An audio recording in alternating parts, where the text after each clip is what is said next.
Well, I came in 87 uh, into the UK from a place called Vadodara in Gujarat. So that's a long time ago now. And yeah, the journey was brilliant because Vadodara is quite a Western town as it is, a city.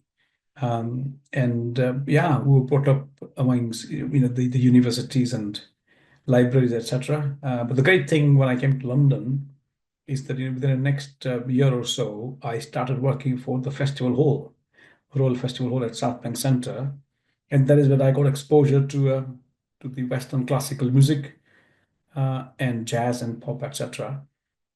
And it still continues with now, blending with the great Bollywood music. And I started my career in finance, and I'm still a CFO for a global company. That's my daytime job.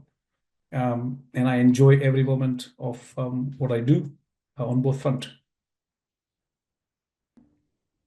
Indian composers have been fantastic, particularly Bollywood. I can't speak much for the South Indian composers. Having said that, a lot of South Indian composers are also now, started with Ilayaraja and now A.R. Rahman also coming from South. So I think they have been fantastic at adapting the original uh, idea concept of the Indian classical music, which is ragas and melodies and the tal, the rhythm. And I think we've been absolutely brilliant at listening to the world music and incorporating that. I mean, be it Western, be it Arabic, the influences have been fantastic, but we haven't lost the essence really of Indianness about it, be it lyrics or be it the music or the harmony or the sweetness of the melodies. We haven't lost it.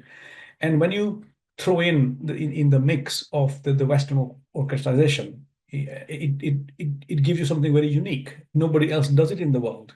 I'm told by the Western classical musicians that some of the compositions of Shankar Jaikishan or R.D. Burman or even Lakshminarayan Pyarelal, they're actually more complex than Mozart or Beethoven.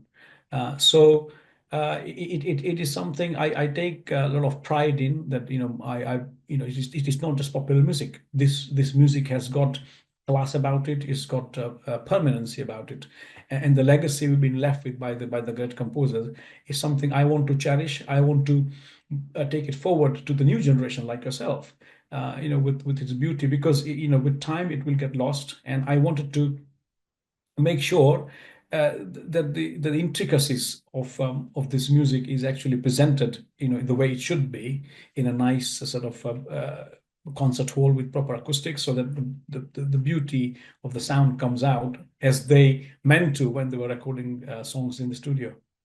I mean, we are a pretty new company. We are in a pretty nascent stage, really. We had one concert, which at Wilton's Music Hall on 5th of October, which was received massively, really. I mean, every song got clapping, and we got standing ovation at the end of it. But most importantly, all the musicians, and these are from classical Western London's sort of top group ensembles and jazz groups. These are top London musicians, and they all wanted to do it again. They enjoyed it so much that they're all repeating their performances, or their participation with London Bollywood Orchestra, on 27th of April at the Show Theatre. So the experience has been fantastic. I think as I was saying, that they play the Western classical music, but playing with the Indian melodies and the Indian hybrid of Indian melodies with the Western beats and rhythms and brass, for example. Brass being with the Indian flute, being replaced by oboe, and with tabla and all that, it is something they have never experienced before. And when they did, they wanted to do it again. So I would say it has been a fantastic experience, really, working with the local musicians who are trained in classic and jazz. I think the struggle has been that it takes a lot of time and effort, and it's also expensive. We are, because we are trying to elevate the level of experience of for the listeners and the production of the music. It's live music being played in a central London concert halls, so it's an expensive production. So the struggle has been to make sure that everybody gets enough rehearsals time, because this is not something played by Indian artists and Indian musicians where they are, intuitively playing it and they can correct the errors. This is done in a very Western style, where the Indian compositions are actually translated into Western scores, and everybody plays their part. And when they play their individual part, everything, it comes together and it sounds beautiful, and as if it's been practiced for hours. So that is the trick. How do we reproduce, the music in this best possible way with limited amount of time? Because we're dealing with 17, 18 people of band, with vocalists and the musicians. Yeah, absolutely. And can you give us maybe like a sneak peek into what to expect at the upcoming concert? Oh yes, that will be amazing. We in the October show, we had songs from 1940s to all the way to 2010s, ranging from Naushad to Himesh Reshamya or Vishal Shekhar. And we have something similar, with a lot of songs, going to be replaced, with the new ones. We're going to introduce even new composers, and there are surprises. We're trying to do something with the modern music, which no composer or no orchestra, would have done.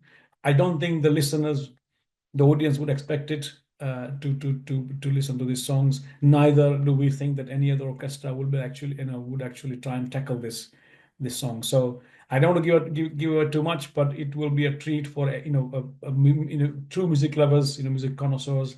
They would absolutely love it.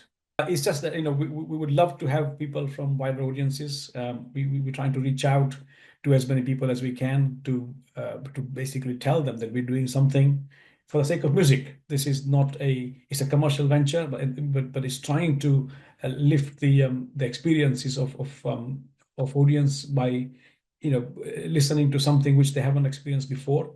We're trying to recreate the magic which they had in the studio. So come and join us and enjoy the evening with your friends and family, which is going to be unforgettable.